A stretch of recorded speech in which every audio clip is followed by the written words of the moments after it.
YCP ప్రభుత్వంలో దళితుల మీద దాడులు అన్నటువంటిది కొన్ని దళిత సంఘాలు కావచ్చు, కొందరు నాయకులు కావచ్చు విమర్శలు చేస్తూ వచ్చేవాళ్ళు. ఎలక్షన్స్ అప్పుడు అది ప్రధానంగా ఉపయోగపడింది. అదే సందర్భంలో ఇప్పుడు అసలు వైసీపీ హయాంలో ఏడాదికి వచ్చినటువంటి కేసుల కంటే ఇప్పుడు ఈ 6 నెలల్లోనే అన్ని కేసులు నమోదైనవి అన్నటువంటి విషయాన్ని తాజాగా కేంద్ర ప్రభుత్వం విజయసాయిరెడ్డి అడిగిన ప్రశ్నకు సమాధానం చెప్పింది. ఏపీలో ఎస్సీ ఎస్టీల మీద జరిగిన దాడులకు సంబంధించి 6 నెలల్లో 11,554 ఫిర్యాదులు వచ్చినాయని సామాజిక న్యాయం సాధికారిత శాఖ సహాయ మంత్రి రామ్దాస్ అథవాలే చెప్పారు.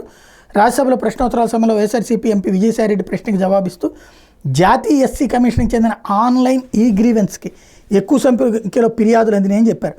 2020-21లో 10,952, 21-22లో 13,528, అంటే జగన్ ఉన్న టైంలో 22-23లో 12,782, 23-24లో 19,719 కంప్లైంట్లు వచ్చినాయి.